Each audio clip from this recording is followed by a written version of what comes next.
समाज माध्यमात असत्याचा बोलबाला आहे आणि प्रत्येक जण दाम दंड आणि भेदाची चर्चा करतोय. म्हणूनच आम्ही घेऊन आलोय साम रिपोर्ट. नमस्कार, मी गिरीश निकम आणि साम रिपोर्टच्या सुरुवातीलाच एक महत्त्वाची बातमी आहे पुण्यातून. लोभी हगवण्यांच्या छळाची बळी ठरलेल्या वैष्णवीच्या मृत्यूनंतर तिच्या मुलाचेही हाल झालेत. 6 दिवसात वैष्णवीच्या बाळाला 5 कुटुंबांमध्ये फिरवण्यात आलं. मात्र मुलाची ससेहोलपट कशी झाली पाहूयात या स्पेशल रिपोर्टमधून. हपापलेल्या हगवण्यांची खुनशी मानसिकता,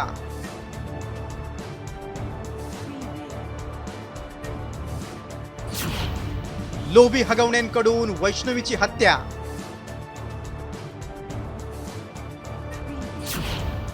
वैष्णवीचं बाळ लपवणारे कोण,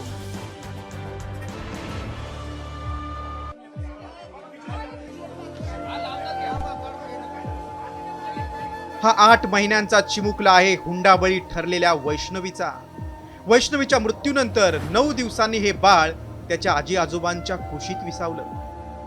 पण या चिमुकल्याला पुसटशी ही कल्पना नसेल की त्याची आई यापुढे कधीच दिसणार नाही. कारण हगवणे कुटुंबानं हुंड्यासाठी केलेल्या तालिबानी छळाची वैष्णवी बळी ठरलीये.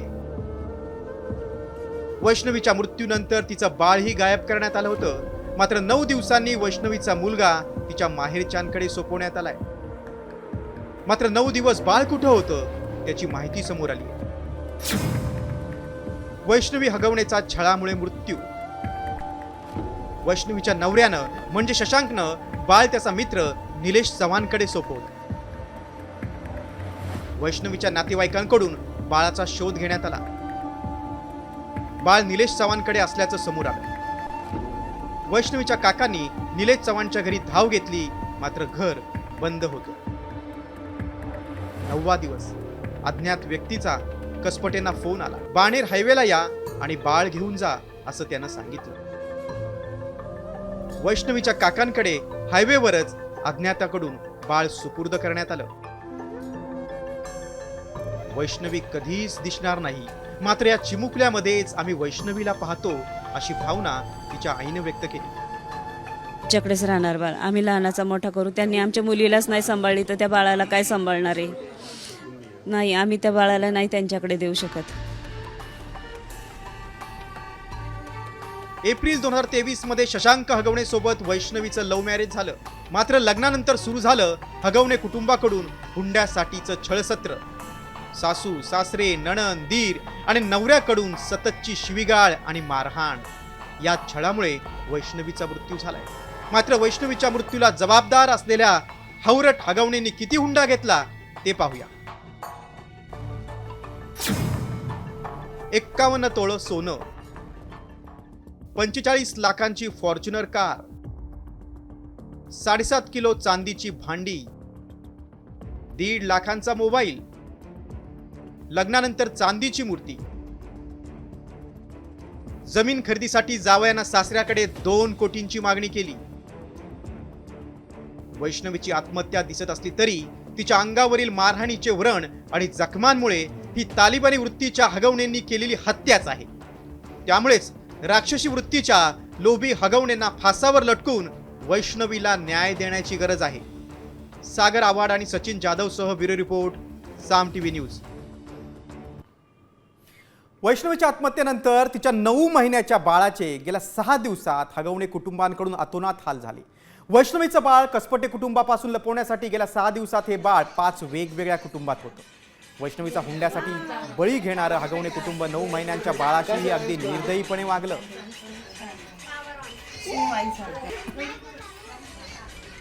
त्यांनी काय केलं, राजेंद्र हगवणेंचे भाऊच म्हणले, त्यांचेच भाऊ म्हणले की बाळ द्या ताब्यात. तर तो तेवढ्यात तो निलेश चव्हाण आला. म्हणलं कोण तुम्ही म्हणल्यानंतर हे म्हणले की अरे मी हगवण्याचा भाऊ आहे, मी आजोबा आहे त्यांचा. तर म्हणतो मी कोण आजोबा काय ओळखत नाही, निघा इथून खाली. आणि सारखं कमरेला रिव्हॉल्वर होती तर ते सारखं असं दाखवायचं, शर्टवर करायचा आणि ते रिव्हॉल्वर दाखवायचं. मग आता आमचे भाऊ ते जरा थोडे घाबरले. म्हणले ठीक आहे, म्हणले आम्ही काही बाळाला त्यांच्याच यांनी सांगितलं म्हणून आम्ही आलो. त्याची हिंसाळ होती म्हणून न्यायला आलो आम्ही. आणि आजही आता गेले तर तिथं बाळ नाही आहे. पिरंगुट या ठिकाणी पवळे हे त्यांचं कोणाकडे दिलेलं आहे. त्याचा मित्र कोण पवळे आहे का पाहुणे मला नाही माहिती, पण ते पिरंगुटमध्ये बाळ पळवले असं लक्षात आलं. वैष्णवी हगवणेच्या आत्महत्येला आठवडा उलटला तरी मारेकरी अजूनही मोकाटतच आहेत. पुणे पोलीस नक्की करतायत तरी काय असा सवाल उपस्थित केला जातोय. फक्त वैष्णवीचा पती शशांक, सासू लता आणि नणंद करिश्माला अटक झाली आहे. मात्र सासरा राजेंद्र आणि मोठा दीर सुशील अजूनही मोकाट आहेत. त्यामुळे पुणे पोलीस या प्रकरणात कुणाला वाचवण्याचा प्रयत्न करतायत का असा सवाल विचारला जातोय. कारण बीडच्या संतोष देशमुखांचा मारेकरी कृष्णा आंधळेही 5 महिन्यांतरही मोकाट आहे. पोलिसांच्या हाती तो लागत नाही. त्यामुळे यातून पोलिसांचा भोंगळ कारभार समोर आला आहे.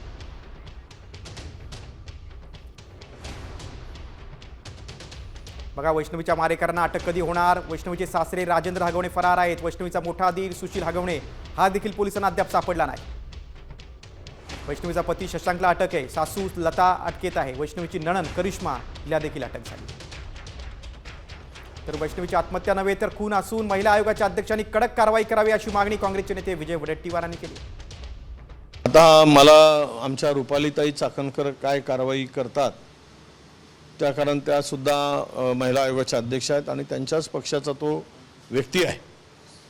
एका राजकीय पक्षाच्या प्रमुख माणसानी अशा पद्धतीनं हुंड्यासाठी त्या बिचारी 9 महिन्याचं बाळ असलेल्या तिचा खून करावा, ही खूनच आहे. हा ती आत्महत्या नसून तो खूनच आहे. आणि ते हुंड्यासाठी 2 कोटी रुपयाच्या हुंड्यासाठी केल्याचा तो छळ होता. छळातून ती सुसाईड केली. मग यावर काही कडक धोरण आणि कायदे पुन्हा त्यामध्ये काही बदल करायची गरज असेल तर केलं पाहिजेत आणि अशा नालायक लोकांना कडक शिक्षा झाली पाहिजेत. आता सामाजिक कार्यकर्त्या दमानी यांच्या आरोपांकडे वळूया. पोलिसांवर दबाव टाकून त्यांच्याकडून हे प्रकरण दाबलं जात असल्याचा आरोप वैष्णवीच्या वडिलांनी केला होता. आता सामाजिक कार्यकर्त्या अंजली दमानिया यांनी या प्रकरणी एका IG अधिकाऱ्यावर निशाणा साधला. वैष्णवीच्या नवऱ्याचे मामा हे IG म्हणजेच पोलीस महानिरीक्षक आहेत. जालिंदर सुपेकर यांचा धाक दाखवून दोन्ही सुनांवर हगवणे कुटुंबियांनी अत्याचार केल्याचा दावा दमानी यांनी केला. जालिंदर सुपेकर या शशांकच्या मामावर 500 कोटींच्या घोटाळ्यासंदर्भात चौकशी सुरू असल्याची देखील माहिती दमानी यांनी दिली.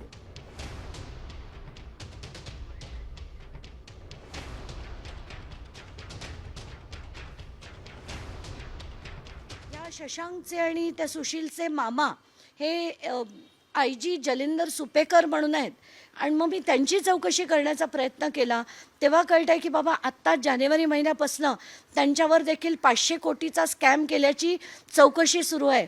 एवढंच नाही तर काही काळापूर्वी एक PSI सादरे प्रकरण जे झालं होतं त्या PSI सादरेनी त्याच्या सुइसाईड नोटमध्ये लिहिलं होतं की या सुपेकरांच्या जाचाला कंटाळून त्यांनी आत्महत्या केली होती. अशा पोलिसांची साथ असल्यामुळे निर्धास्तपणे हे कुटुंब दोन्ही सुनांना छळत होतं.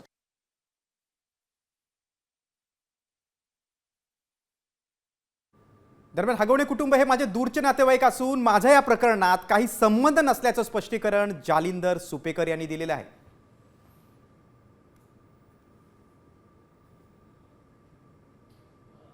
वैष्णवी हगवणे आत्महत्या प्रकरणात उपमुख्यमंत्री अजित पवारांनी पोलिसांनी कठोर कारवाईचे आदेश दिले. असं कृत्य करणाऱ्यांना टायरमध्ये घालून मारा. सासू नणंद नवरा जेलमध्ये आहेत. सासरा पळालाय पण तो पळून जाणार कुठे असं अजित पवार म्हणाले. तरी चावी देताना त्याला विचारलं ही स्वखुशीने देताय का बळजबरीनं घेताय? खोटं नाही सांगत. टीव्हीला अजून आहे. मी त्यांना म्हणलं बळजबरीनं घेतलं तर मग बघतो ह्याच्याकडं. चूक केली तर माझा जवळचा असला तरी पोलिसांना सांगतो याला टायरमध्ये घे, सोडू नको साल्याला. हे आपण सगळे बघत आलेला. म्हणजे बहुतेक त्या दोघांचं लव्ह मॅरेज आहे. त्यांनी मी विचारतो किंवा तू काय करते काय, तू बऱ्याच जणांनी बघितलंय त्या दोघांचं लव्ह मॅरेज आहे. म्हणजे माझा कुठं दुरान्वय पण संबंध नाही, फक्त लग्नाला हजर राहिलो एवढाच संबंध. दुसरीकडे उपमुख्यमंत्री अजित पवारांनी कसपटे कुटुंबांशी आता फोनवरून संवाद साधलेला आहे. वैष्णवीच्या आईवडिलांशी त्यांनी संवाद साधला. या सर्व प्रकरणामध्ये आता सखोल चौकशीचे आदेश पोलिसांना दिल्याचं देखील अजित पवारांनी सांगितलेलं आहे. कसपटे कुटुंबांचं सांत्वन केलं. अजित पवार 24 मे रोजी आता कसपटे कुटुंबाला प्रत्यक्ष भेटणार आहेत. आता फोनवरून चौकशी केली. वैष्णवी हगवणे आत्महत्या प्रकरणात आरोपींना शिक्षा झालीच पाहिजे हीच आमची भूमिका असल्याचं खासदार सुप्रिया सुळे यांनी म्हटलेलं आहे. ही घटना महाराष्ट्राला शोभणारी नाही. आरोपींना तत्काळ अटक करावी अशी मागणी सुप्रिया सुळे यांनी केली. तसंच या प्रकरणात अजित पवारांचा काही संबंध नसल्याचंही सुप्रिया सुळे यांनी म्हटलंय. हुंड्याच्या विरोधात कायदा या देशात अनेक दशकापूर्वी झालेला आणि अशा क्रूर घटना जर होत असतील त्या कुठेतरी थांबल्या पाहिजेत आणि जो कोणी गुन्हेगार आहे त्याला शिक्षा ही झालीच पाहिजे. मला असं वाटतं की अजितदादांचा काय संबंध त्याच्याशी, याचं कारण असं ते लग्नाला गेले होते तेव्हा त्यांनी थोडी माहिती होतं की हे सगळं चाललंय. मी 1 महिन्यापूर्वीची गोष्ट सांगते. 1 महिन्यापूर्वी ही केस आली होती. आता मुख्यमंत्री काय म्हणतात बघा. वैष्णवी हगवणे प्रकरणी हत्येच्या पद्धतीनं चौकशी होईल असं मुख्यमंत्री देवेंद्र फडणवीसांनी स्पष्ट केलेलं आहे. वैष्णवीची ऑडिओ क्लिप तिच्या माहेरच्यांचं म्हणणं यावेळी लक्षात घेऊन चौकशी करणार असल्याचं मुख्यमंत्र्यांनी म्हटलंय. अतिशय दुर्दैवी अशा प्रकारची वैष्णवीची जी घटना आहे, एक प्रकारे मानवतेला काळिमा फासणारी ही घटना आहे. त्यातले आरोपींना अटक करण्यात आलेली आहे, पण वैष्णवीचं बाळ हे आपल्याकडे ठेवण्याचा आरोपींचा जो प्रयत्न होता, मी स्वतः CP पिंपरी चिंचवड यांना सांगितलं की पोलिसांनी हस्तक्षेप केला पाहिजे. याच्या पाठीमागचं जे काही ऑडिओ क्लिप आहे, याच्या पाठीमागचं जे संभाषण आहे, वैष्णवीच्या माहेरच्या घरच्यांच्या जे माहिती आहे, या सगळ्या गोष्टीवर आधारित ही या ठिकाणी चौकशी केलीच जाईल. वैष्णवीच्या मृत्यूनंतर हगवणेंच्या छळछावणीचा संतापजनक प्रकार समोर आलाय. हगवणे कुटुंबातील मोठी सून मयुरी हगवणेनं नेमकं काय सांगितलंय पाहूयात या स्पेशल रिपोर्टमधून. हगवणेंचं घर की सुनांची छळछावणी.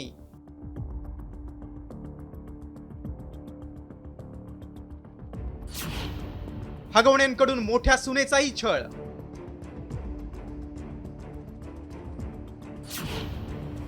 मयुरीने दाखवले छळाचे पुरावे. वैष्णवीच्या मृत्यूनंतर हगवणे कुटुंबाचे नवनवे कारनामे समोर येण्यास सुरुवात झाली आहे. हगवणेंची मोठी सून मयुरीनं माध्यमांसमोर हगवणेंच्या छळछावणीचं धक्कादायक वास्तव मांडलंय. नणंद करिश्मा, सासू लता, सासरा राजेंद्र आणि दीर शशांकच्या बेदम मारहाणीला कंटाळूनच आपण माहेर गाठल्याचं मयुरीनं सांगितलंय. वैष्णवी हगवणे हिची मोठी जाऊबाई आपल्यासोबत आहे. खरं तर तिलाही हगवणे कुटुंबाने मारहाण केली होती. तिचे फोटो आता काही समोर आले आणि या संदर्भात आपण तिच्याशी बोलूयात. ताई, खरं तर तुला ती मारहाण कधी झाली होती आणि कशासाठी आणि कशा प्रकारे झाली? म्हणजे मारहाण थोडक्यात मी त्यांना प्रत्युत्तर द्यायचे प्रत्येक गोष्टीला. मी त्यांचं ऐकून नाही घेतलं, काही सहन नाही केलं, म्हणून ही मारहाण कायम तिच्या नवऱ्याकडून म्हणजे शशांक हगवणेकडून आणि नंदेकडून आणि सासऱ्याकडून आणि सासूकडून कायम झालेली आहे मला. आणि त्याचे हे फुटेज वगैरे आहेत जे वारंवार इथून मागे जे जे होते मी त्याचे सगळे प्रूफ माझ्या घरी पाठवून ठेवायचे की मला यांनी असा असा त्रास दिलेला आहे, मारहाण केलेली आहे. हो, कपडे पण इथं तर कपडेच फाडले, मी ते धरलेलं आहे. इथं मी चौकीत बसून होतं तरी कंप्लेंट घेत नव्हते. हे सगळं मेडिकल रिपोर्ट वगैरे आहेत. तर अतिशय भयानक आहे. कुठल्या पोलीस स्टेशनला गुन्हा दाखल केला होता? पौड पोलीस स्टेशनला केला होता. कॅमेरामन आदर्श कटकेसह सचिन जाधव, साम TV न्यूज. 2022 मध्ये लग्न झाल्यानंतर मयुरीचा छळ सुरू झाला. सततची शिवीगाळ, बेदम मारहाण असह्य झाली. त्यामुळे मयुरीनं आपल्यावर होणाऱ्या अन्यायाविरोधात जानेवारीमध्येच पौड पोलीस ठाण्यात तक्रार केली. मात्र पोलिसांनी तक्रार घेतली नसल्याचा गंभीर आरोप मयुरीनं केलाय. लहान जाऊ वैष्णवीच्या मृत्यूनंतर मयुरीनं आपल्यासोबत घडलेल्या छळाची कहाणी सांगितली. वैष्णवी आणि मला एकत्र बोलू देत नव्हते. नणंद, सासू, सासरे आणि वैष्णवीचा नवरा सतत मारहाण करायचे. हुंड्यासाठी कायम छळ करायचे. वैष्णवीचा नवराही मला मारायचा. माझ्या नवऱ्यालाही शशांककडून मारहाण व्हायची. कुटुंबातील लोकांची प्रवृत्ती माहीत असल्यानंच नवऱ्यानं माहेरी सोडलं असं मयुरीनं सांगितलं. हगवणेंची मोठी सून मयुरीच्या तक्रारीची दखल पोलिसांनी का घेतली नाही? महिला आयोगानंही मयुरीच्या तक्रारीची दखल वेळीच घेतली असती तर कदाचित वैष्णवीचा जीव वाचला असता. मात्र आता उशिरानं जाग आलेल्या महिला व बाल कल्याण मंत्र्यांनी हलगर्जीपणा करणाऱ्या अधिकाऱ्यांवर कारवाईचे संकेत दिलेत.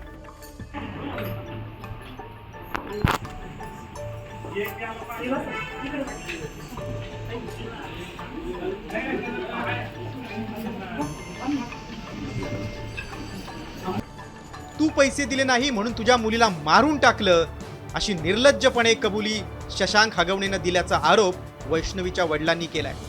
मात्र हगवणेंमध्ये एवढा माज कुठून आला? पोलिसांवर जानेवारीमध्ये कारवाई न करण्यासाठी राजकीय दबाव होता का? असे अनेक प्रश्न आता निर्माण झाले. ब्युरो रिपोर्ट, साम टीव्ही न्यूज. हगवणे कुटुंबानं मोठ्या सुनेचाही कसा छळ केला ते आपण पाहिलं. आता वळूया उद्योग मंत्री उदय सामंत यांच्या विधानाकडे. वैष्णवी हगवणे आत्महत्या प्रकरणावर उद्योग मंत्री सामंत आता संतापलेत. उदय सामंत यांनी कसपटे कुटुंबियांची भेट घेतली. जर ही आत्महत्या नसून हत्या असेल तर कठोरात कठोर कारवाई झालीच पाहिजे असं वक्तव्य त्यांनी केलं. हा जो विषय आहे हा विकृतपणाचा कळस आहे, हा नीचपणाचा कळस आहे. अशा पद्धतीनं 1 वर्षामध्ये स्वतःला पैसे मिळाले नाहीत, स्वतःला गाडी मिळाली नाही, स्वतःला मोबाईल मिळाले नाहीत, फ्लॅपचा मोबाईल मिळाला नाही, म्हणून अशा सुशिक्षित कुटुंबानं जे राजकारणामध्ये दुनियेचे कैवारी म्हणून फिरत असतात अशा लोकांनी अशा पद्धतीचा अत्याचार करणं, ते म्हणून मी त्याला शब्दप्रयोग केला की हा नीचपणाचा कळस आहे आणि या नीचपणाला शिक्षा झाली पाहिजे ही शासनाची भूमिका आहे, आमची सगळ्यांची भूमिका आहे.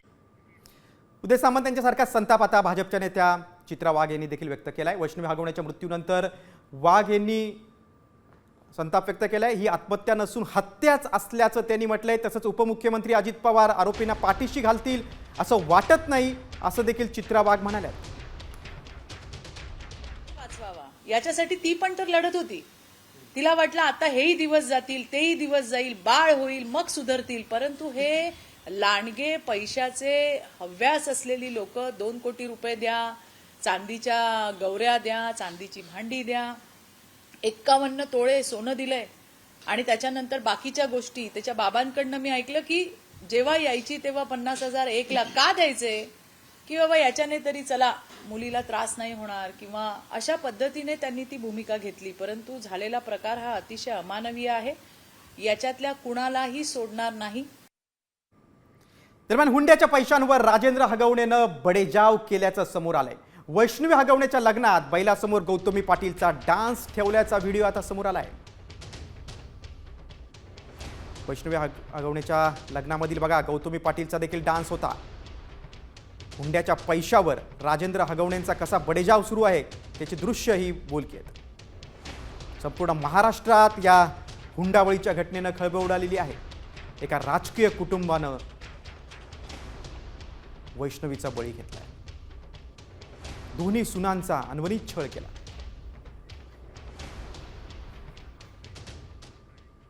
दरम्यान पुण्यातील वैष्णवी हगवणे मृत्यू प्रकरणाची आता राष्ट्रीय महिला आयोगानं देखील दखल घेतलेली आहे. आयोगाच्या अध्यक्षा विजया रहाटकर यांनी महाराष्ट्राच्या पोलीस महासंचालकांना एक पत्र लिहिलंय. पोलिसांनी निष्पक्ष तपास करावा अशी सूचना आयोगानं केली.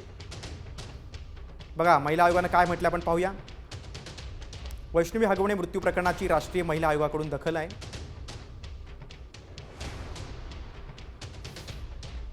अध्यक्षा विजया रहाटकरांचं आता राज्याच्या पोलीस महासंचालकांना पत्र आहे. पोलिसांनी निष्पक्ष तपास करण्याची सूचना.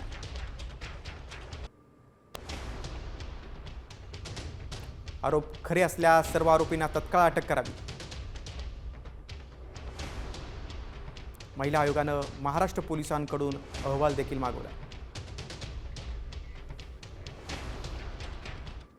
पुढच्या बातमीकडे. वैष्णवी हगवणे आत्महत्या प्रकरणी वैष्णवीचे सासरे राजेंद्र हगवण्यांच्या मित्रांची देखील आता पोलिसांकडून चौकशी करण्यात येते. राजेंद्र हगवणेंचा मित्र सुनील चांदोरेंची पिंपरी चिंचवड पोलिसांच्या अँटी गुंडा स्क्वॉड करून चौकशी झालेली आहे. सुनील चांदोरे हे पुणे जिल्हा सहकारी बँकेचे उपाध्यक्ष आहेत. दरम्यान माऊली कांबळे आणि आणखी 2 जणांनाही आता बावधन पोलिसांनी चौकशीसाठी बोलावलंय.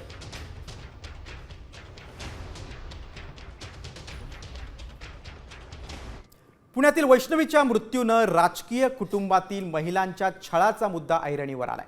आतापर्यंत राज्यात कोणत्या राजकीय नेत्यांच्या कुटुंबामध्ये छळाचे प्रकार घडलेत पाहूयात या स्पेशल रिपोर्टमधून.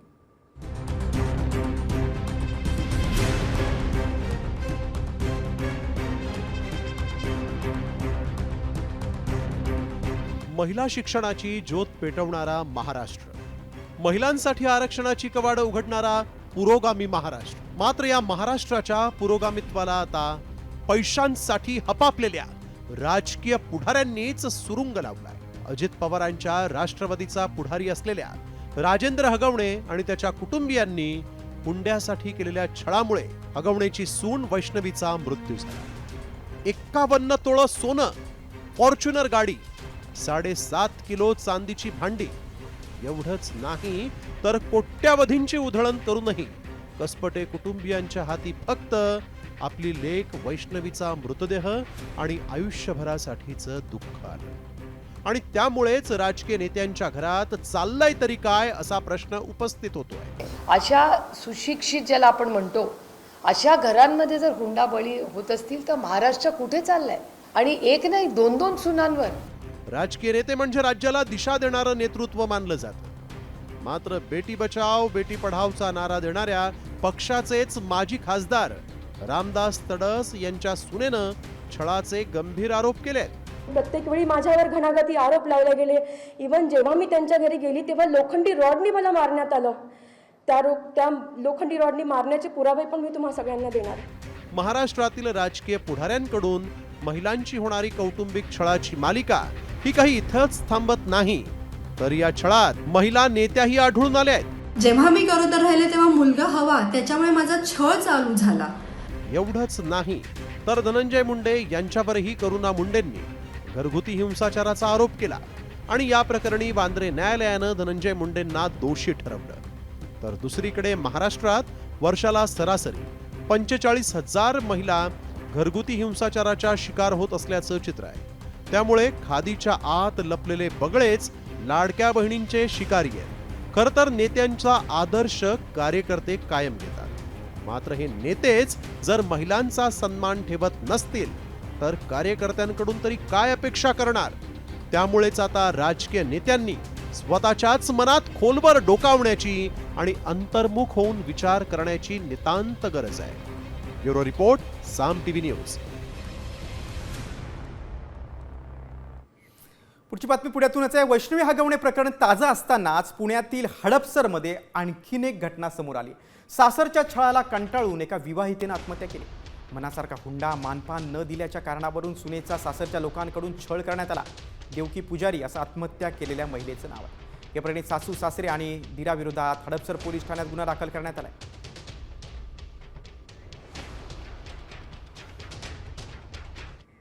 आता पुढच्या बातमीकडे. हेरगिरीच्या आरोपाखाली अटक असलेल्या युट्यूबर ज्योती मल्होत्रा मुंबईत देखील आल्याचं समोर आलेलं आहे. तिने तिथं रेकी केल्याचं देखील समोर आलंय. 2023 मध्ये ऐन गणेशोत्सव दरम्यान ज्योती मल्होत्रा मुंबईत आल्याचं तपासात उघड झालंय. तिने मुंबईतील लालबागचा राजा आणि गणेश गल्लीतील मुंबईच्या ज्योती मल्होत्रा मुंबईला येण्यामागच्या उद्देशाचं यंत्रणांकडून आता तपास सुरू आहे. आतापर्यंत ज्योतीनं 3दा मुंबईची वारी केल्याची माहिती आहे. ती ट्रेन तसंच बसनं मुंबईत आली होती.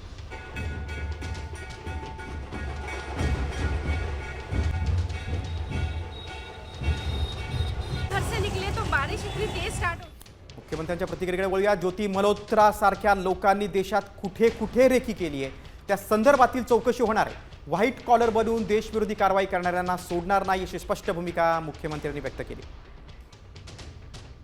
मल्होत्रा सारख्या देशद्रोह्यांनी वेगवेगळ्या ठिकाणी रेकी केलेली आहे. त्या संदर्भातली माहिती पोलीस चौकशीत सापडते, NIA चौकशीत सापडते. अशा प्रकारे व्हाईट कॉलर बनवून देशद्रोह करणं याला कठोरात कठोर शिक्षा झाली पाहिजे असं आमचं मत आहे. आणि अशा प्रकारचे अजून कोण लोक आहेत त्यांना आयडेंटिफाय करणं चाललेलं आहे.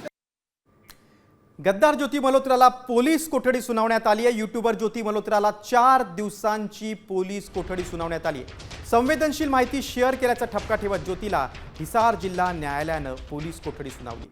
संवेदनशील माहिती शेअर करत पाकिस्तानी नागरिकांशी सतत संपर्कात राहिल्याचा आरोप तिच्यावर ठेवण्यात आला आहे. ज्योतीच्या चौकशीतून आणखीन काही महत्त्वाची माहिती मिळू शकते, त्यामुळे तिच्या पोलीस कोठडीची मागणी करण्यात आली होती. अखेर हिसार कोर्टानं ज्योतीला 4 दिवसांची पोलीस कोठडी सुनावली.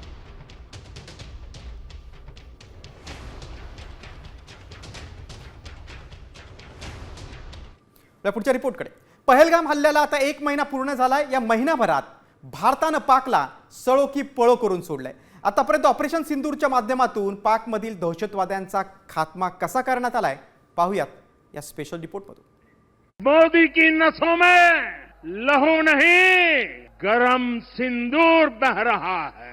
बरोबर 1 महिन्यापूर्वी संपूर्ण देशाला हादरवणारा पहलगाम हल्ला बैसरन खोऱ्यात घडला. या दहशतवादी हल्ल्यात 25 निष्पाप पर्यटकांना आणि एका स्थानिक काश्मीरी व्यक्तीला आपले प्राण गमवावे लागले. धर्म विचारून क्रूर दहशतवाद्यांनी पर्यटकांना गोळ्या घातल्या. त्यानंतर संपूर्ण देश दहशतवादी आणि पाकिस्तान विरोधात संताप व्यक्त करत रस्त्यावर उतरला. पंतप्रधान मोदींनीही दहशतवाद्यांचा खात्मा करण्यासाठी वज्रमूठ आवळली. अब आतंकियों की बची खुची जमीन को भी मिट्टी में मिलाने का समय आ गया है. पर्यटकांच्या कुटुंबियांना न्याय मिळवून देण्यासाठी पंतप्रधान मोदींनी तिन्ही दलांना सर्वाधिकार दिले. पाकमधील दहशतवाद्यांच्या घरात घुसून भारतानं ऑपरेशन सिंधूर राबवलं. या मिशनमध्ये 22 मिनिटात पाकमधील दहशतवादी तळ उद्ध्वस्त झाले. अगर पाकिस्तान से बात होगी तो पाक ऑक्युपाइड कश्मीर पीओके उस पर ही होगी. भारताच्या सामरिक शक्तीनं पाकच्या क्षेपणास्त्रांना आणि ड्रोन हल्ल्यांना ताकदीनं उत्तर दिलं. ऑपरेशन सिंधूरमुळे पाकिस्तान सोबत चीनलाही धडकी भरली. या ऑपरेशन मधून भारतानं संपूर्ण ताकदीनिशी पाकला बेचिराग करण्याची व्यवस्था केली. हर देशवासी ने एकजुट होकर संकल्प लिया था कि आतंकवादियों को मिट्टी में मिला देंगे और तीनों सेनाओं ने मिलकर ऐसा चक्रव्यूह रचा कि पाकिस्तान को घुटने टेकने के लिए मजबूर कर दिया. पहलगाम हल्ल्यानंतर भारतानं राबवलेल्या ऑपरेशन सिंधूरमध्ये महिन्याभरात काय काय घडलं पाहूया. 6 मे 2025 ऑपरेशन सिंधूरमध्ये पाकिस्तानमधील 9 दहशतवादी तळ उद्ध्वस्त करण्यात आले. दहशतवादी युसुफ अझहरसह 4 दहशतवाद्यांचा खात्मा करण्यात आला. 7 मे 2025 लष्कर ए तोयबा, जैश ए मोहम्मद आणि हिजबुल मुजाहिदीनचे अड्डे उद्ध्वस्त करण्यात आले. मसूद अझहरच्या कुटुंबातील 14 जण ठार झाले. दहशतवादी रऊफ अझहरचा भारताच्या मिशनमध्ये खात्मा झाला. 8 मे 2025 भारतीय हद्दीत घुसखोरी करणारे पाकचे 50 ड्रोन उद्ध्वस्त झाले. 10 मे 2025 भारत आणि पाकिस्तानमध्ये शस्त्रसंधी लागू झाली. रात्री पुन्हा पाककडून शस्त्रसंधीचं उल्लंघन करण्यात आलं. 12 मे 2025 ऑपरेशन सिंधूर नंतर ऑपरेशन केलरला सुरुवात झाली. ऑपरेशन केलरमध्ये 3 दहशतवाद्यांचा खात्मा करण्यात आला. 13 मे 2025 ऑपरेशन सिंधूरमध्ये 11 सैनिक ठार झाल्याची पाकिस्ताननं कबुली दिली. 20 मे 2025 भारताच्या कारवाईत 15 दहशतवाद्यांचा खात्मा झाला. ऑपरेशन सिंधूरमध्ये भारतानं आतापर्यंत 100हून अधिक दहशतवाद्यांचा खात्मा केला. त्यामुळे पाकिस्तान घाबरला आणि युद्धविरामाची भीक भारताकडे मागावी लागली. भारतीय सैन्यानं पाक विरोधात ऑपरेशन सिंधूरमधून यशस्वी प्रहार केला. त्यामुळे देशाकडे वाकड्या नजरेनं पाहणाऱ्या कुणाचीही आता खैर नाही. ब्युरो रिपोर्ट, साम टीव्ही न्यूज. पुढची बातमी राहुल गांधींच्या दौऱ्याची. लोकसभेतील विरोधी पक्षनेते राहुल गांधी यांचा 24 मे रोजी आता जम्मू काश्मीर दौरा असण्याची शक्यता आहे. जम्मूमधील पूंछ जिल्ह्यात राहुल गांधी भेट देणार आहेत. भारत पाकिस्तान युद्धाच्या वेळी पूंछ जिल्ह्यात मोठं नुकसान झालं होतं, त्याची ते पाहणी करणार आहे. सोबतच गोळीबारामध्ये काही नागरिकांचा मृत्यू झाला होता, त्याच्या कुटुंबाची देखील ते भेट घेण्याची शक्यता. काल या भागात मोठं चक्रीवादळ आलं होतं, काही अनुषंगानं काही ठिकाणी ते पाहणी करण्याची शक्यता आहे.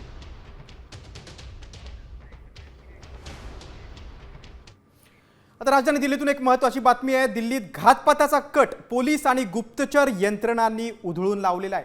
हे षडयंत्र पाकिस्तानी गुप्तचर संस्था ISIनं रचलं होतं. हा कट रचण्यासाठी दिल्लीत आलेल्या 2 हेरांना पोलिसांनी अटक केली. अन्सारुल मिया अन्सारी आणि अखलाक आझम अशी त्यांची नावं आहेत. या कटातही पाकिस्तान दूतावासात तैनात असलेल्या दानिशची भूमिका असल्याचा संशय तपास यंत्रणांना आहे. सध्या पोलीस आणि इतर एजन्सी या दोन्ही हेरांची चौकशी करतात. दिल्लीत घातपाताचा कट होता. पाकिस्तानचे 2 हेर दिल्ली पोलिसांच्या ताब्यात आहेत. दिल्लीत मोठा स्फोट घडून आणण्याची त्यांची योजना होती.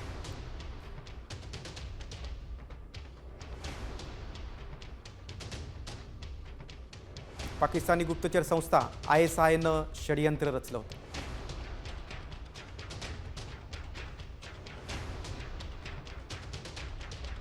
अन्सारुल मिया अन्सारी आणि अखलाक आझमला अटक झाली.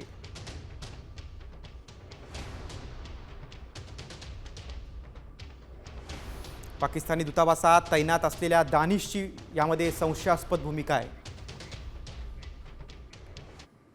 आपल्या पुढच्या बातमीकडे. पहलगाम हल्ल्यानंतर भारताच्या कारवाईमुळे अस्वस्थ झालेल्या पाकिस्तानच्या मदतीसाठी चीन, तुर्कस्तान आणि अझरबैजानसारखे देश पुढे आले होते. त्यानंतर आता पाकिस्तानसाठी आणखीन एक देश पुढे आलाय.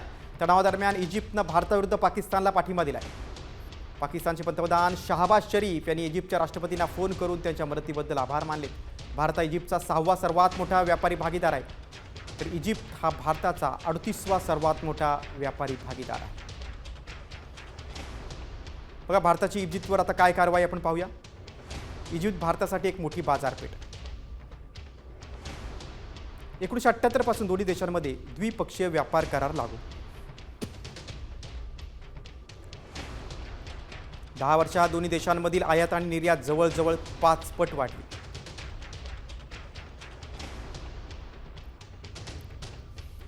भारताची इजिप्तमध्ये तब्बल 3.15 अब्ज किमतीच्या 50हून अधिक प्रकल्पांमध्ये गुंतवणूक आहे. इजिप्तची भारतात 37 दशलक्ष अमेरिकन डॉलरची गुंतवणूक आहे. आता ट्रम्प यांच्या वक्तव्याकडे. भारत पाक युद्धविराम माझ्यामुळेच झाल्याचं अमेरिकेचे राष्ट्राध्यक्ष डोनाल्ड ट्रम्प यांनी पुन्हा एकदा म्हटलेलं आहे. व्यापाराचं कारण पुढे करत आपण हे संघर्ष थांबवल्याचा दावा ट्रम्प यांनी केला आहे. ट्रम्प यांनी दक्षिण आफ्रिकेचे राष्ट्रपती सिरिल रामफोसा यांच्यासोबत बैठक घेतली. त्यानंतर त्यांनी हा दावा केला.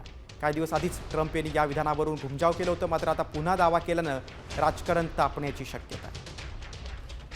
If you take a look at what we just did with Pakistan and India, we settled that whole thing, and I think I settled it through trade. We're doing a big deal with India, we're doing a big deal with Pakistan, and I said, what are you guys doing? You know, somebody had to be the last one to shoot, but the shooting was getting worse and worse, bigger and bigger, deeper and deeper into the countries, and we spoke to them, and I think you know, I hate to say we got it settled, and then 2 days later. बातमी एक धक्कादायक धुळ्यातून. धुळ्यात सर्वत्र गुलमोहरची चर्चा आहे, मात्र हे गुलमोहर फूल नसून धुळ्यातील शासकीय विश्रामगृह आहे. याचं शासकीय विश्रामगृहातील खोली क्रमांक 102 मध्ये नेमकं काय दडलंय पाहूयात या स्पेशल रिपोर्टमधून. खोली क्रमांक 102 मध्ये नेमकं काय दडलंय?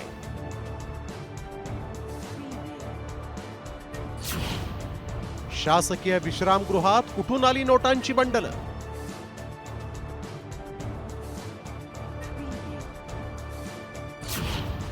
कुणी आणले आणि कुणासाठी आले कोट्यावधी रुपये?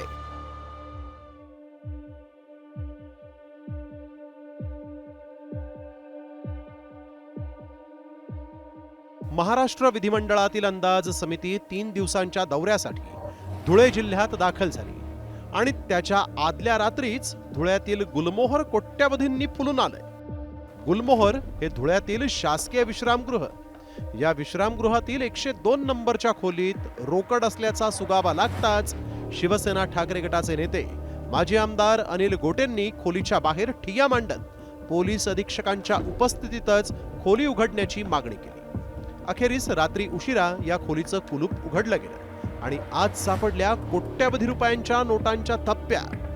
तब्बल 6 तास मोजणी केल्यानंतर पहाटे पोलिसांनी पंचनामा करून रोकड जप्त केली आणि यानंतर सुरू झाले ते विरोधक आणि सत्ताधाऱ्यांमधील आरोप प्रत्यारोप. आणि 11:30 वाजता रात्री म्हणजे मी तिथे बसल्यानंतर तब्बल 6.5 तासांनी आणि त्या ठिकाणी मोजल्यानंतर 1,84,84,000 रुपये सापडले. याचा स्पष्ट अर्थ आहे की त्या ठिकाणून पैसे गायब झाले. विधिमंडळाच्या अंदाज समितीसाठी पैसे ठेवल्याचा आरोप. आमदारांना देण्यासाठी पैसे जमवल्याचा अनिल गोटेंचा दावा. 102 क्रमांकाची खोली आमदार अर्जुन खोतकरांच्या पीएच्या नावानं बुक. तपासामध्ये खोली 1,84,84,000 रोकड. ठाकरे गटानं या प्रकरणी थेट शिंदे सेनेचे आमदार अर्जुन खोतकरांच्यावर आरोप केले. पण हे 15 कोटी रुपये शिंदे गटाच्या जालन्याचे आमदार खोतकर यांना देण्यासाठीच जमा झाले. हे सांगायला आता ब्रह्मदेवाची गरज नाही. त्यांना वाचवण्याचे प्रयत्न सुरू आहेत. अर्जुन खोतकराचं काय? अटक करताय? अटक करा, गुन्हा दाखल करा. जर तुम्ही खरे असाल, सच्चे असाल, तर या प्रकरणात गुन्हा दाखल होणं गरजेचं आहे. संजय राऊतांनी आपल्यावरती आरोप केलेले की 15 कोटी रुपये जी आहे ती समितीला दिले गेलेले आहेत. या संदर्भामध्ये मी ईडीकडे जाणार आहे आणि ईडीने चौकशी केल्यानंतर सर्व खुलासे जे आहेत ते समोर येतील. आणि आम्ही काही त्यांचे आरोप काही पाहिले नाहीत, वाचले नाहीत आणि त्यांना असे आरोप करायची सवय आहे. त्यांना ते आरोप करून द्या, आम्ही आमचं काम करतोय. दुसरीकडे मुख्यमंत्री देवेंद्र फडणवीसांनी या प्रकरणाआडून विधिमंडळ समितीवर होणाऱ्या आरोपावर आक्षेप घेत SIT स्थापन करण्याचे निर्देश दिले. विधानमंडळाच्या समितीवर प्रश्नचिन्ह उभं राहणं हे आम्ही कदापि सहन करू शकत नाही. या संपूर्ण घटनेची चौकशी SIT नेमून आम्ही करायचं ठरवलेलं आहे. याच्यामध्ये कोण दोषी आहे, कोणी मागितलेले पैसे आहेत का, विधानसभेचे अध्यक्ष आणि विधान परिषदेचे सभापती या दोघांनाही विनंती करणार आहे की त्यांनीही स्वतंत्रपणे एथिक्स कमिटी गठीत करून या संपूर्ण घटनेची चौकशी करावी. धुळ्याच्या शासकीय विश्रामगृहात जिथं परवानगीशिवाय इतर कोणालाही प्रवेश मिळत नाही अशा ठिकाणी कोट्यावधींची रोकड कोणी ठेवली हे शोधणं फार अवघड नाही. मात्र मुख्यमंत्र्यांनी चौकशी करण्याचं आश्वासन देऊन आणखीन एक प्रकरण SIT कडे सोपवून दिलंय आणि या प्रकरणी धुळे शहर पोलिसात गुन्हा दाखल झालाय. मात्र ही रक्कम इथं नेमकी कुणी आणि कुठल्या उद्देशानं ठेवली होती याचा खरोखरच शोध घेतला जाणार का? ही चौकशी पण नेहमीप्रमाणे एक फार्स ठरणार हे पाहणं महत्त्वाचं आहे. ब्युरो रिपोर्ट, साम TV न्यूज. धुळ्यानंतर आता एक बातमी आहे मुंबईतून. सलमान खानच्या घरात अज्ञात व्यक्तीनं प्रवेश केल्याचं समोर आलेलं आहे. सलमानला बिश्नोई गँगकडून अनेकदा जीवे मारण्याची धमकी आली आहे. काही महिन्यांपूर्वी सलमान खानच्या घरावर, मुंबईतल्या घरावर गोळीबार देखील झाला होता आणि त्या गोळीबाराची जबाबदारी बिश्नोई गँगनं घेतली होती. अशातच आता अज्ञातानं प्रवेश केला, त्यामुळे मुंबई पोलीस सतर्क झाले. दरम्यान सलमान खानच्या इमारतीत आणखीन एक महिला देखील घुसली. ईशा छाबरा असं या महिलेचं नाव आहे. वांद्रे पोलिसांनी तिला अटक केली. सलमानच्या इमारतीत 2 वेळा घुसखोरीचा तिनं प्रयत्न केलेला आहे. आता या महिलेची पोलीस चौकशी करत आहेत. सलमानच्या घरात 2 वेळा घुसखोरीचा प्रयत्न झाला आहे, त्यामुळे मुंबई पोलीस आता अलर्ट आले. बातमी आता कोरोनाची. राज्यात कोविडचे आज 33 रुग्ण पॉझिटिव्ह आढळलेत. राज्यात सर्वाधिक रुग्ण मुंबईत आहेत. मुंबईमध्ये 22, तर पुणे शहरात 5, पिंपरी चिंचवड भागामध्ये 2, ठाण्यामध्ये 3, लातूरमध्ये 1 रुग्ण आढळला आहे. आजपर्यंत 61 रुग्ण बरे झालेत.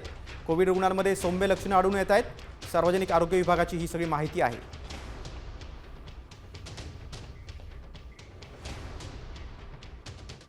आता आपण लाडकी बहीण योजनेकडे. या योजनेच्या अर्जांची अगदी काटेकोर छाननी सुरू असल्यानं लाभार्थ्यांचं टेन्शन वाढलंय. सर्वच जिल्ह्यांमध्ये आता पडताळणीत हजारो अर्ज बाद होत आहेत. एकट्या सोलापूर जिल्ह्यात 1 लाख बहिणींचा लाभ बंद झालाय. पाहूया या संदर्भातला एक खास रिपोर्ट. 1 लाख बहिणींचा लाभ बंद. पडताळणी सुरू, लाडकीला टेन्शन. 11वा हप्ता मे अखेर वितरित.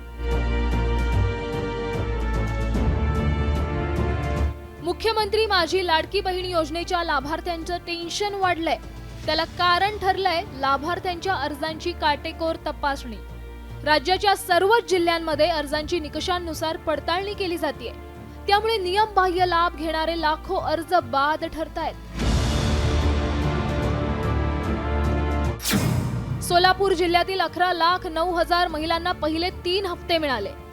पण विधानसभा निवडणुकीनंतर निकषांनुसार पडताळणी सुरू झाली आणि आतापर्यंत जिल्ह्यातील सुमारे 1 लाख महिलांचा लाभ बंद झालाय. वार्षिक 2.5 लाखांपेक्षा जास्त उत्पन्न असलेले लाभार्थी वगळण्यात आलेत. तसंच जिल्ह्यात 15,566 महिलांकडे 4 चाकी वाहनं असल्याची यादी प्राप्त झाली आहे. त्यांचाही अर्ज बाद झालाय. त्याशिवाय संजय गांधी निराधार योजनेसह अन्य दुसऱ्या शासकीय योजनेच्या लाभार्थी महिलांचा यात समावेश आहे. याशिवाय शेतकरी सन्मान निधीतील महिला लाभार्थींचा लाभ 1,000ने कमी करण्यात आलाय.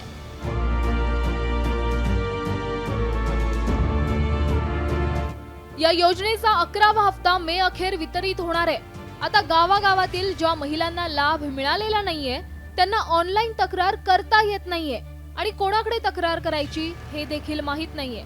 योजना सुरू झाल्यापासून आतापर्यंत सर्व कामकाज महिला व बाल कल्याण विभागामार्फत मंत्रालयातूनच सुरू आहे. जिल्हा स्तरावरील अधिकाऱ्यांना किती लाभार्थी कमी झाले, दरमहा किती लाभार्थींना लाभ मिळाला किंवा नाही मिळाला याची माहितीच समजत नाहीये. सोलापूरचे जिल्हा महिला व बाल विकास अधिकारी प्रसाद मिरकले यांनीही या गोष्टीला दुजोरा दिलाय. त्यामुळे अनेक महिलांनी तक्रारी करूनही त्यावर निर्णय होत नसल्याचं आता चित्र आहे. राज्यात आतापर्यंत किती लाडकींचे अर्ज बाद झालेत पाहूयात. संजय गांधी निराधार योजनेच्या लाभार्थी 2,30,000. वयवर्ष 65 पेक्षा जास्त असलेल्या महिला 1,10,000. कुटुंबातील सदस्यांच्या नावे 4 चाकी गाडी असलेल्या नमो शक्ती योजनेच्या लाभार्थी आणि स्वेच्छेतून योजनेतून नाव मागे घेणाऱ्या महिला 1,60,000. एकूण अपात्र महिला 5 लाख. महायुती सरकारला लाडकी बहीण योजना डोईजड झालीये. मोठा निधी लाडकीकडे वळवल्यानं इतर विभागांच्या विकास कामांवर त्याचा परिणाम झालाय. सरकारी तिजोरी रिकामी असल्यामुळे वाढीव 2100 रुपयांचा हप्ता देण्याचा चकार शब्द सरकार काढत नाहीये. काटेकोर पडताळणीमुळे आगामी काही महिन्यात लाडकींची संख्या आणखी घटण्याची शक्यता आहे. ब्युरो रिपोर्ट, साम टीव्ही. लाडकी बहीण योजनेनंतर वळूया आपण पावसाच्या बातमीकडे. अरबी समुद्रात तयार झालेलं कमी दाबाचं क्षेत्र आता अधिक तीव्र होतंय. उत्तरेकडे सरकत असल्याचं हवामान विभागाने म्हटलंय. त्यामुळे रायगड आणि रत्नागिरी जिल्ह्याला आता रेड अलर्ट जारी करण्यात आलाय. त्याचबरोबर कोकण किनारपट्टीलगत असणाऱ्या मुंबई, पालघर, ठाणे, सिंधुदुर्ग जिल्ह्याला देखील ऑरेंज अलर्ट जारी करण्यात आलाय. महाराष्ट्राची किनारपट्टी आणि गुजरातच्या किनारपट्टीत मासेमारी करण्यासाठी न जाण्याचा इशारा देखील हवामान विभागाने दिलाय. कोकण गोवा किनारपट्टीच्या जवळ पूर्व मध्य अरबी समुद्रामध्ये जो कमी दाबाचा क्षेत्र तयार झालं होतं ते पुढच्या 36 तासामध्ये अजून तीव्र होऊन आगेकूच ही उत्तरेला असेल. ह्याच्या अनुषंगामध्ये महाराष्ट्राच्या संपूर्ण कोकण किनारपट्टीला ऑरेंज अलर्ट दिलेला आहे, तर रायगड आणि रत्नागिरीला रेड अलर्ट सुद्धा दिलेला आहे. मेघगर्जनेसह काही ठिकाणी मुसळधार ते अतिमुसळधार पाऊस पडण्याची शक्यता आहे. हवामान विभागानं काय माहिती सांगितली आपण पाहिलं. राज्यात मुसळधार पावसाची शक्यता आहे. रत्नागिरी आणि साताऱ्याला रेड अलर्ट जारी करण्यात आलाय, तर उर्वरित राज्यासाठी येलो अलर्ट जारी करण्यात आलाय.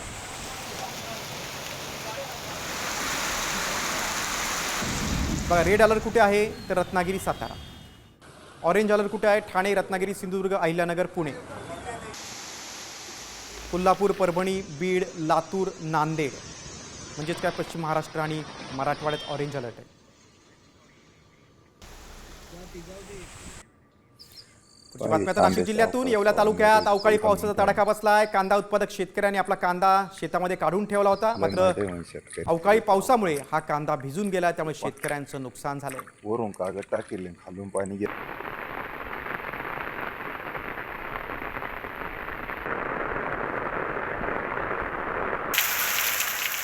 दुसरीकडे यवतमाळ जिल्ह्यात देखील पावसामुळे शेतकरी वर्ग संकटात सापडलाय, कारण हातातोंडाशी आलेला घास देवल्यानं मोठं नुकसान झालंय. यवतमाळ जिल्ह्यात 590 हेक्टरवरील पिकांचं नुकसान झालंय. आता नुकसानग्रस्त भागाचा पंचनामा करून मदत द्यावी अशी मागणी शेतकरी करतात. विदर्भानंतर आता मराठवाड्याकडे वळूया. जालन्यात देखील मागील 8 दिवसांपासून वादळी वाऱ्याचा अवकाळी पाऊस सुरू आहे. या पावसामुळे उन्हाळ्यातच जालन्यातील गिरिजा नदीला पूर आला. या पावसामुळे शेतकऱ्यांच्या फळबागांचं मोठं नुकसान झालंय. अनेक भागांमध्ये आता छोट्या मोठ्या ओढ्यांना, नद्यांना पूर येतोय.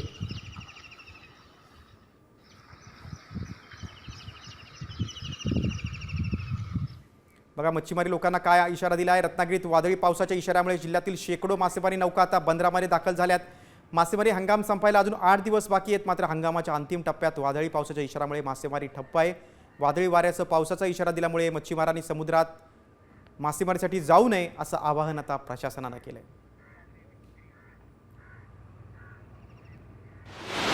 बातम्या चक्रीवादळाची. महाराष्ट्रात चक्रीवादळासारखी परिस्थिती निर्माण झाली आहे. कर्नाटक, गोव्याजवळ समुद्रात चक्रीवादळाची स्थिती आहे, त्यामुळे कमी दाबाचं क्षेत्र निर्माण झालंय. पुढील 36 तासात ते अधिक तीव्र होणार आहे, त्यामुळे कोकण मध्य महाराष्ट्रात मुसळधार पावसाचा अंदाज आहे. या स्थितीमुळे मच्छीमारांना खोल समुद्रात मासेमारी करण्यास देखील प्रशासनाकडून आता मनाई करण्यात आली.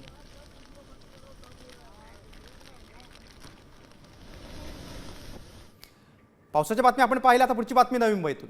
खारघरमध्ये 2 गटात हाणामारी झालेली आहे. ओव्हरटेक का केलं, कट का मारला असं विचारल्यानं बाईकवरून आलेल्या 3 अल्पवयीन मुलांमध्ये आणि कारमधील तरुणांमध्ये वाद झाला. या प्रकरणी खारघर पोलीस स्टेशनमध्ये गुन्हा दाखल करण्यात आलाय. हाणामारीचा व्हिडिओ आता समोर आलाय.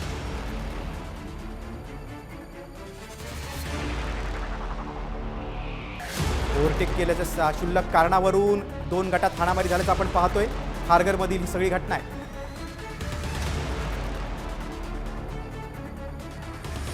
आता पुढच्या बातमीकडे. बातमी पुण्यातून. देशात हिंदू मुस्लिम तेढ वाढवणारी वक्तव्य होत असताना पुण्यात पावसानं हिंदू मुस्लिमांना एकत्र आणलंय. मुस्लिमांच्या लग्न मंडपात चक्क हिंदूंचं लग्न लागलंय. असं काय घडलं पुण्यात, पाहूयात या स्पेशल रिपोर्टमधून. सध्या महाराष्ट्रात दणकून पाऊस पडायला लागलाय. ऐन उन्हाळ्यात पावसाळा आणि हिवाळा संगत सुरू झालाय. सकाळी थंडी, दुपारी उन्हाळा आणि सांच्याला पावसाळा. हाय का नाही गंमत. एकाच दिवसात A to Z सीझन सुरू आहे. त्यात लगीन सराई, लग्नाळू पोरांची नुसती पळापळ. गडी हरकून गेल्यात, पण लग्नात पाऊस म्हणल्यावर जेवढं गडी नटल्यात तेवढंच इटल्यात. पुण्यात झालंच तसं. लगीन सुरू झालं आणि मंडपात शिरलं पाणी. मंडप लागला गळू. खुर्च्या पाण्याखाली. पावसाचा नुसता धुमाकूळ, नुसता राडा. गडी पाक हिरमुसला. तवा शेजारी मुस्लिम समाजाच्या लग्नाचं रिसेप्शन सुरू होतं. मुस्लिम बांधवाला कळलं शेजारच्या लग्नात पावसानं राडा घातलाय. मग काय, मुस्लिम बांधव धावलं पठ्ठ्याच्या मदतीला आणि म्हणालं आमच्या हॉलमध्ये या. मुस्लिम बांधवाच्या रिसेप्शन मध्ये हिंदू लग्नाच्या विधी उरकल्या आणि हिरमुसलेला गडी हरकून गेला. शेवटी ही पुणे आहे दोस्तांनो. याच पुण्यानं वेळोवेळी देशाला दिशा दिली. याच लग्नात एकात्मतेचा संदेश देऊन फूट पाडणाऱ्यांच्या डोळ्यात पुणेकरांनी अंजन घातलंय. पुण्यावरनं अक्षय बडवे, साम TV.